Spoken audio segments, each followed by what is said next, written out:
Hello everyone, welcome back to our YouTube channel the Kalakar Classes. आज की इस वाली क्लास के नाम से स्टूडेंट को मैं जो सेट पेपर आपका बच गया था आपका सेट पेपर 2। ठीक है, सेट पेपर 2 संख्या का पार्ट नंबर 2 आपको मैं कराने वाला हूं। तो इससे पहले आपसे स्टूडेंट का मैं सेट पेपर 2 का, ठीक है, सेट पेपर संख्या मतलब क्वेश्चन पेपर संख्या 2 का आपका पार्ट 1 मैंने करा दिया था। तो आज की इस वाली क्लास में मैं पार्ट नंबर 2 कराऊंगा। मतलब कि इस वाली क्लास में ये जो हमारा क्वेश्चन पेपर है क्लास 8 साइंस का आपका क्वेश्चन पेपर आएगा कॉमन एनुअल एग्जाम का, वह आपका पूरा कंप्लीट हो जाएगा। तो चलो शुरू करते हैं अपने आज की इस वाली क्लास को। तो आपको पता है ये होगा कि ये वाला जो क्वेश्चन पेपर है आपके लिए वेरी वेरी मोस्ट इंपोर्टेंट है, सबको पता ही है। ठीक है, क्योंकि ये वाला जो क्वेश्चन पेपर है आपका 2024-25 का आएगा, मतलब कि प्रीवियस ईयर का क्वेश्चन पेपर है ये आपका। तो इससे आपको बहुत ज्यादा फायदा होगा। तो इस वाले क्लास को शुरू से एंड तक पूरा पूरा देखना। चलो, तो क्वेश्चन नंबर हमने 7 तक क्वेश्चन हमने पूरा कंप्लीट कर लिया था। क्वेश्चन नंबर 18 से हमारे को करना था। ठीक, तो चलो शुरू करते हैं। और इस वाले क्वेश्चन पेपर से आपको बहुत ज्यादा हेल्प मिलने वाला है आपके एग्जाम के अंदर में। आपको सारे सारे इंपॉर्टेंट क्वेश्चन पता चल जाएगा कि क्वेश्चन आपको पिछले साल में आपका क्वेश्चन पेपर कैसा आया था, उससे ये भी पता चल जाएगा। और वीडियो का फर्स्ट पार्ट जो आएगा, इसको वीडियो का लिंक आपको मैं वीडियो का फर्स्ट पार्ट का वीडियो का लिंक आपको मैं इस वाली वीडियो का डिस्क्रिप्शन बॉक्स में दे दूंगा। फटाफट से जाकर के जरूर देख लेना, क्योंकि वीडियो का फर्स्ट पार्ट में सारे सारे इंपॉर्टेंट क्वेश्चन है और सेकंड वाले में भी इंपॉर्टेंट क्वेश्चन है। चलो बनते हैं। पहले आपका 8 क्वेश्चन से हमारे को स्टार्ट करना है। पेट्रोसाइन क्या है? ठीक है, पेट्रोसाइन क्या है, इनके दो उपयोग हमारे को लिखना है। ठीक, चलो करते हैं। पेट्रोसाइन किसे कहते हैं वह समझना। पेट्रोसाइन आपका पेट्रोलियम और प्राकृतिक गैस से प्राप्त होने वाला रासायनिक पदार्थ है। क्या है हमारा? पेट्रोलियम और प्राकृतिक गैस से हमारा प्राप्त होने वाला क्या है? एक रासायनिक पदार्थ। हाँ सॉरी, हमारा रासायनिक पदार्थ है ये हमारा। ठीक है, तो उसको करते हैं। अब इसके हमारे को दो उपयोग बताने हैं। ठीक है, दो उपयोग बताने हैं। तो इसका जो प्रयोग होता है आपका प्लास्टिक उत्पादन में किया जाता है। उर्वरक हो गया, डिटर्जेंट बनाने में, मतलब डिटर्जेंट मतलब समझते हो साबुन हो गया उसको बनाने में। नेक्स्ट आपका सिंथेटिक फाइबर हो गया, आपको जानते हो आपसे सिंथेटिक फाइबर पेंट दवाइयां बनाने में इसका यूज किया जाता है पेट्रोसायन का। ठीक है, इतना हमारे को लिखना था। सॉरी, इसी का अथवा वाला क्वेश्चन है। देखो, प्राकृतिक गैस की तीन उपयोग हमारे को लिखना है। प्राकृतिक गैस सीएनजी, सीएनजी। ठीक है, तो सीएनजी का हमारे को फुल बताना है कि इसके उपयोग क्या क्या है। चलो करते हैं। तो सीएनजी के पहले आपको पता हो जैसे बिजली उत्पादन में इसका उपयोग किया जाता है। घरों में खाना पकाने के लिए सीएनजी है ना ये। घरों में सीएनजी, देखो वाहनों के अंदर में देखो, घरों में खाना पकाने के लिए नहीं है ये। ठीक है, खाना पकाने के लिए नहीं है। सिर्फ बिजली उत्पादन में किसका उपयोग किया जाता है? वाहनों के ईंधन के रूप में इसका उपयोग किया जाता है। उद्योग, ठीक है, औद्योगिक उपयोग में भी, जो बड़े बड़े फैक्ट्री होते हैं उसमें भी इसका यूज किया जाता है। तो तीन उपयोग लिख रहे थे हमने, तीन उपयोग लिख दिए। चलो नेक्स्ट क्वेश्चन करते हैं हमारा 9th। इंग्लिश मीडियम वाले बच्चे भी हमारे वीडियो को देख के अपनी तैयारी कर सकते हैं। इनको क्वेश्चन पता चल जाएगा कि इंपॉर्टेंट क्वेश्चन क्या क्या है। ठीक है, तो देख सकते हो। चलो, 9th क्वेश्चन आपका हैगा। 9th क्वेश्चन, फसल उत्पादन में शामिल विभिन्न चरणों की सूची बनाना है। फसल उत्पादन सबसे आपका फर्स्ट चैप्टर आएगा साइंस का। ठीक है, फसल वाला। तो उसी से फसल के टोटल आपके कितने चरण होते हैं उगाने के? 7 चरण होते हैं। सातों के सातों चरण हमारे को लिखना है बस। ठीक है, तो चलो पहले आपका क्या होता है? मिट्टी तैयार करना, पहला चरण होता है। दूसरा आपका बुआई करना। तीसरा आपका खाद उर्वरक देना। चौथा आपका सिंचाई करना। फिर इसके बाद फिफ्थ आपका पॉइंट प्रक्रिया आपका होता है खरपतवार से सुरक्षा। फिर लास्ट में कटाई, फिर भंडारण। ये 7 आपके प्रक्रिया होते हैं, 7 चरण होते हैं आपके फसल उत्पादन के। ठीक है, नेक्स्ट क्वेश्चन आपका इसी का अथवा वाला क्वेश्चन है 9th। दोनों में से एक क्वेश्चन करना है आपको। सीड ड्रिल और बुआई के परंपरागत औजार से कैसे उत्तम है? सीड ड्रिल जो आपका होता है वह बुआई के, जब हम बुआई करते थे उसको परंपरागत औजार, ठीक है, परंपरागत औजार द्वारा हम बुआई करते थे, कैसे उत्तम है, मतलब कि सीड ड्रिल कैसे बेहतर है। हमारे को कोई 3 बिंदु लिख करके बताना है। ठीक, तो आपको चलो बताता हूं मैं। ये आपके सामने में पहला तो ये होता है, यह बीज को सही गहराई और दूरी पर बोता है। क्या तो मतलब कुल मिला के सीड ड्रिल एक ऐसा मशीन होता है जो क्या कहता है, बीज को बोने में हमारे क्या करता है, मदद करता है। ठीक है, बीज को एकदम बढ़िया तरीके से बोने में हमारा मदद करता है, जिससे कि हमारा फसल जो है बहुत अच्छा उगता है हमारा। ठीक है, तो पहला इसका जो बेहतर कैसे है, 3 पॉइंट हमारे को लिखना है। 3 पॉइंट लिखते हैं। तो ये पहला पॉइंट ये है, यह बीज को सही गहराई और दूरी पर बोता है। ठीक है, मतलब दूरी पर मतलब गहराई में बो देता है। नेक्स्ट आपका समय और श्रम की बचत होती है। इसके अंदर में आपका समय जो होता है इसको जल्दी जल्दी ये मशीन द्वारा जल्दी जल्दी बो दिया जाता है। श्रम की, अब इसमें लोग भी कम लगते हैं, इसका फायदा हो गया। नेक्स्ट आपका है बीज की बचत और सुरक्षा होती है।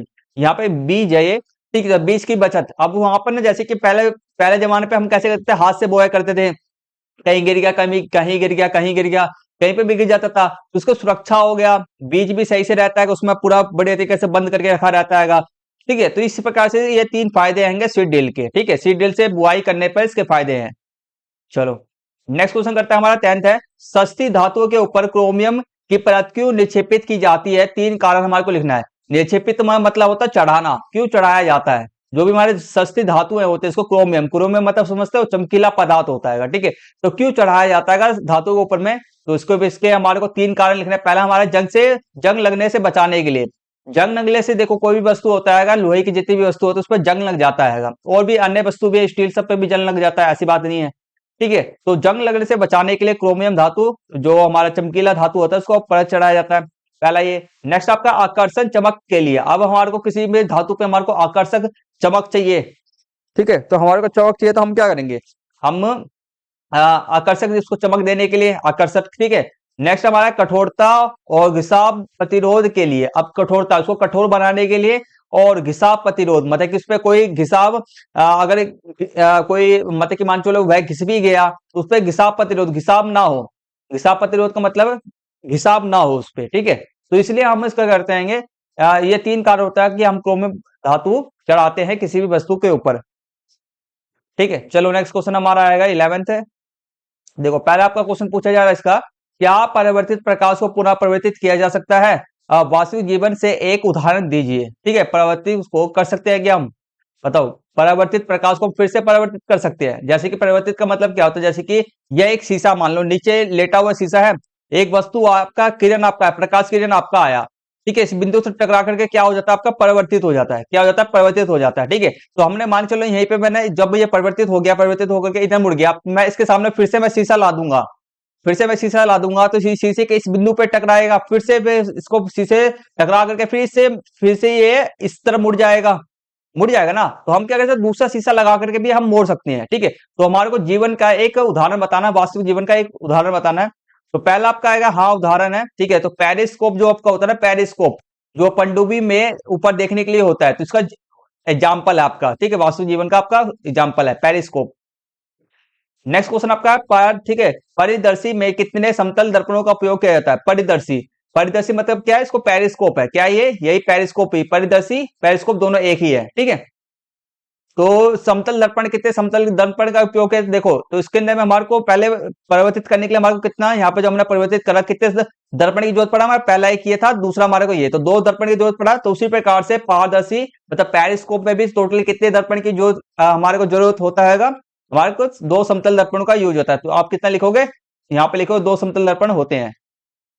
नेक्स्ट आपका आएगा, पारदर्शी का एक उदाहरण दीजिए। अब पारदर्शी का, पेरिस्कोप का हमारे को उदाहरण देना है। तो देखो जैसे कि हमारे खाई में सैनिक को देखने के लिए, और पनडुब्बी, ठीक है, पनडुब्बी से ऊपर का दृश्य देखने। पनडुब्बी मतलब जानते हो ना, जो हमारे समुद्र के अंदर में पूरे अंदर में डूबे रहते हैं।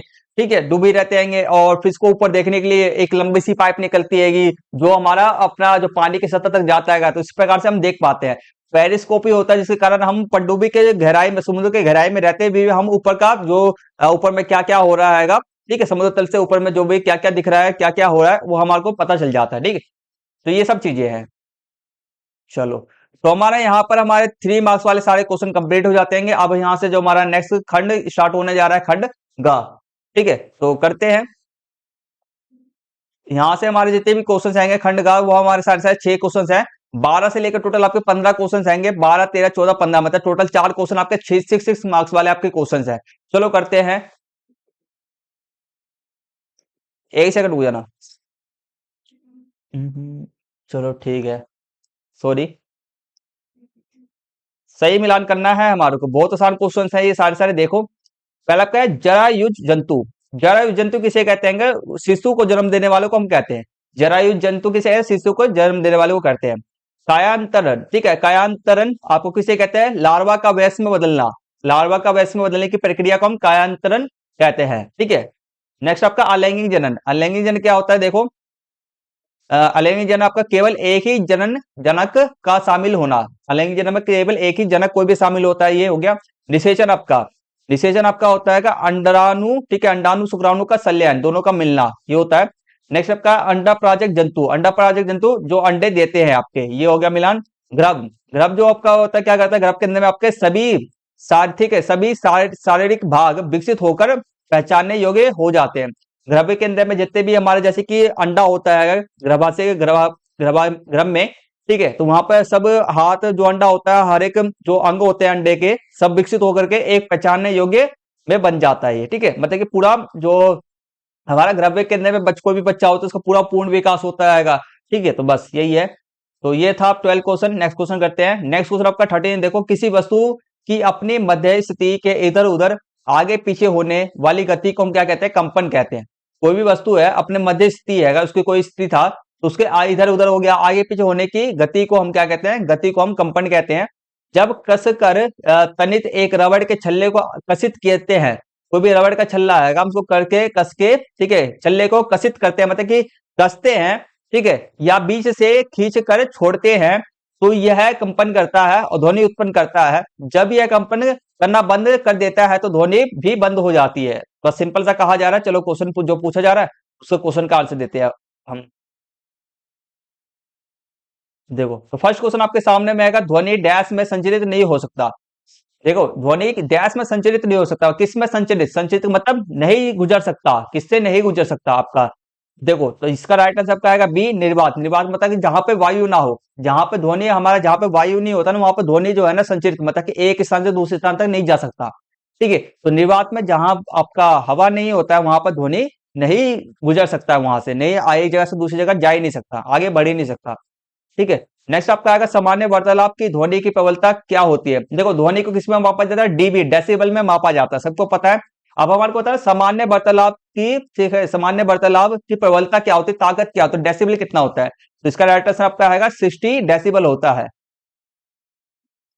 नेक्स्ट क्वेश्चन आपका आएगा, मानव कानों के लिए श्रव्य की आवृत्ति का परासर लगभग है, ठीक है, मतलब कि रेंज कितना है हमारे को बताना है। हम कितने कितने रेंज से कितने रेंज तक की ध्वनि को हम सुन सकते हैं, हमारे को बताना है। तो हमारा होता है ए, इसका राइट आंसर 20 हर्ट्ज से लेकर 20,000 हर्ट्ज तक की हम ध्वनि को सुन सकते हैं। इसी का अथवा वाला क्वेश्चन है, दोनों में से कोई एक का ही आंसर आपको देना है, ठीक है। तो चलो करते हैं तीसरा। मानव, ठीक है, मानवों में ध्वनि डैश के कंपन द्वारा होता है। मानव में ध्वनि किसके कंपन? जैसे कि मैं आपको बोल रहा हूं, तो ऐसा क्या चीज है जिसके कंपन के द्वारा, मेरे गले के अंदर कुछ ऐसा चीज है जिसके जो कंपन, जिसके कारण मेरा क्या आवाज, जो मैं आपको बोल रहा हूँ आपको सुनाई, मैं बोल पा रहा हूँ, ठीक है। तो क्या है आपका? वाक तंतु। क्या होता है? वाक तंतु द्वारा आपका वॉइस बॉक्स होता है, उसको इंग्लिश में वॉइस बॉक्स बोलते हैं, उसके द्वारा हमारा क्या है, जो आवाज मैं निकाल रहा हूँ वो आपको सुनाई दे रहा है, ठीक।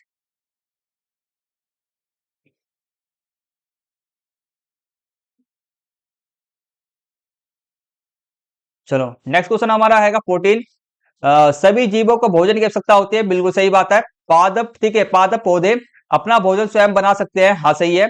परंतु मानव सहित तो कोई भी प्राणी अपना भोजन स्वयं नहीं बना सकते। क्या हम अपना भोजन स्वयं बना सकते हैं? नहीं बना सकते। वह पादपों अथवा पादपों का ग्रहण करने वाले जंतुओं से अपना भोजन प्राप्त करते हैं। मतलब कि हम पादप हो गया या तो हम जंतु हो गया, ठीक है, जंतु से हम अपना भोजन प्राप्त करते हैं। अतः मानव और अन्य प्राणी प्रत्यक्ष तथा अथार्थ, ठीक है, अर्थात परोक्ष रूप से पादपों पर निर्भर करते हैं। मतलब कि पादपों पे क्या करते हैं, सभी के सभी जितने भी मानव होते हैं, फिर अन्य प्राणी भी होते हैं, कई सारे जीव जंतु भी होते हैं, पादपों में निर्भर करते हैं। ऐसे पादपों, ठीक है, ऐसे पादप भी हैं जो कीटों को पकड़ते हैं तथा उन्हें पचा सकते हैं, ठीक है। चलो, तो हमारा पता नहीं, पहला क्वेश्चन पूछा जाए, डैश एक कीट भक्षी पादप है, ठीक है। कौन सा जो हमारा हैगा ऐसा पादप है जो हमारा कीट भक्षी है? कीट भक्षी मतलब कि जो कीटों को खाता है, ठीक है।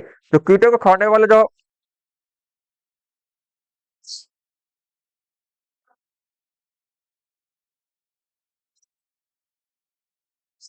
सॉरी, तो कौन सा ऐसा हमारा पादप है जो क्या करता है कि कीटों को खाने वाला है? चलो, तो हमारा इसका राइट आंसर आपका आएगा एक, आपका आएगा घन पन्नी है, घटपन्नी है। घटपन्नी जिसे आपको बोलते हैं पिक्चर प्लांट बोलते हैं ना, पिक्चर प्लांट वो है, पिक्चर प्लांट है आपका। नेक्स्ट क्वेश्चन आपका, सभी जीवों के लिए डैश ऊर्जा का एक चरम स्रोत है। चरम मतलब अंतिम स्रोत है, बताओ, ठीक है, सभी जीवों के लिए एक अंतिम स्रोत है, ठीक है। चरम मतलब अंतिम स्रोत है, ऊर्जा का अंतिम स्रोत है हमारा, बताओ क्या है? ठीक है, ऊर्जा का अंतिम स्रोत है, मतलब कि एक ऐसा ऊर्जा का स्रोत जो ना कभी खत्म ना होने वाला हो। इंग्लिश में आपको मैं पढ़ के सुनाता हूँ, देखना, इंग्लिश में देखो, dash is the unlimited source of energy for the living organism. ठीक है, अनलिमिटेड सोर्स ऑफ मतलब कि अंतिम ना खत्म होने वाला सोर्स कौन सा है हमारे को बताने चारों में से, तो सूर्य है ना खत्म होने वाला। नेक्स्ट क्वेश्चन आपका है, कभी कभार ना कोई क्वेश्चन ना आपको नहीं समझ में आता है तो इंग्लिश में भी पढ़ लिया करो, तो उससे ज्यादा पता चल जाता है। ठीक है, इंग्लिश भी पढ़ लिया करो, जब ज्यादा समझ में ना आए बातें दिक्कत तो क्वेश्चन समझ में आ ही जाते हैं। देखो, डैश सौर प्रकाश की ऊर्जा ऊर्जा का संग्रहण करने में सहायता करता है। ठीक है, डैश सौर ऊर्जा होता है। ठीक है, सौर ऊर्जा मतलब सूर्य की ऊर्जा, तो ऊर्जा, ठीक है, ऊर्जा का संग्रहण करने में मदद करता है। क्या कहता है? क्लोरोफिल। जो पत्तियों के अंदर में क्लोरोफिल होता है जिसके कारण हमारे के सूर्य की ऊर्जा वह ग्रहण कर पाता है।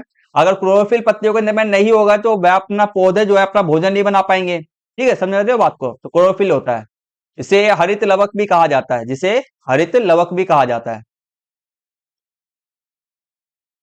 नेक्स्ट क्वेश्चन करते हैं।